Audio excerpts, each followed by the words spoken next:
this necessity that everything that happens is not perfect for the other while somebody suffers, it's always perfect for everybody at the same time because everybody agreed on another level, is from my perspective automatically included in seeing yourself and every other being as God. The next word is soul. So we are at the moment speaking as incarnate humans, and it's very easy to talk about that because we have a body, we can touch it, we can speak, we know what we're talking about. But that's not all. There's more. But unfortunately, at that moment when we talk about more, it gets a little bit squishy or fishy. So there are different concepts of what more actually means. One thing that is true for me is that the being that we are, the more, and not only the body, is aware of many lives. So if you want one concept that basically comprises that, like, okay, we are humans, we don't have one life, we have many lives, and we have some kind of remembrance, usually not the actual remembrance, except in trance and stuff, it might happen. Then we use the concept of a soul, of just saying, okay, we are not just one life. From my point of view, that's limiting because that basically takes a lot of limitations that come from having many lives. Like, okay, I have trauma that was not in this life, that is limiting. I have karma in the sense of I did something bad in another life and therefore I have to suffer in this life, that's limiting. And those concepts, they are part of your creation. If you believe they are true, they are true. And if you believe they are not true, they are not true. But from my point of view, it's beneficial not to look too much at the soul perspective. You can still use it as a label, but more into the infinite being perspective. That's just one level on top of soul. Like, yes, I am not this body. I'm an infinite being.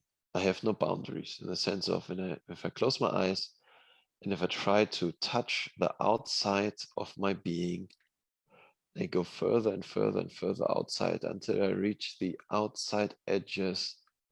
I can have the experience that there are none. And as an infinite being, I have a completely different perspective. Like, for example, if you argue with somebody, if you have a fight, and after the fight, or on a short break of the fight, you sit down, close your eyes, and say, okay, I'm an infinite being, he's an infinite being. What the fuck are we doing here? It's usually very small or even comical very soon, because as an infinite being, you have a much broader perspective. And a lot of the hassles of daily life are just smaller. But from my point of view, infinite being is still not big enough because there is another perspective missing. And that perspective is well worded in a book from the guy that also wrote Conversation with God, Neil Donald Walsh. And it's a children's book. And it's about a soul. The Soul and the Sun is the English title, I think, or at least Soul and Sun is in there. And it's about two souls coming together on a different realm, agreeing for the other soul to experience something where he basically needs a devil, where he basically needs somebody to hurt it, except that every soul is light, is good from the core. So if somebody does something bad to you, from the point of the book, that's just a ploy for you to be able to experience that badness. So for example, you can experience being forgiveness. You can experience being the embracing of something that happens to you. And bad is just a judgment. Like, from a little bit of a higher perspective, everything that's happened to us is just an opportunity to create more depth in our being, an opportunity to create more experiencing of experiences. If our life is just happy dandy lying in the sun, it's basically boring. So what we need, what we strive for are mountains that we can climb, and somebody doing something that is considered painful in the moment can also be considered a mountain and therefore a gift. And one of the core messages of the book is basically yes. And in this two people interaction, this all goes back onto a contract or an agreement on another realm of I do this to you in service to you so that you can receive the gift of being able to grow, of experiencing forgiveness, of whatever the point is of that certain experience. And from my point of view, like this is the book talks about the soul level. From my point of view, in the infinite being level, this can be included, but it's not automatically included. But how like to see, what I like to see is that everybody, every incarnate human is God creating their reality.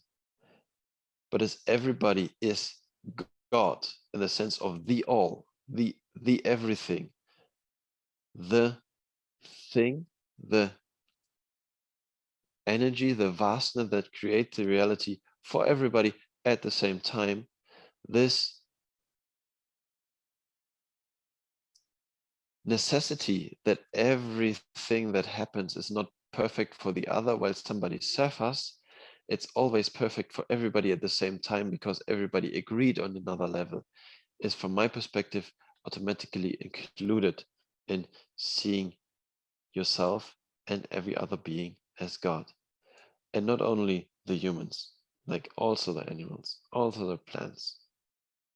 Everything is God incarnate, radiating through the godliness, and therefore everything that happens cannot be anything other than perfect.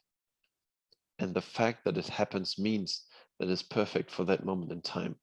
Perfection not as in stillness, as in changelessness, but perfection as in moment of the journey.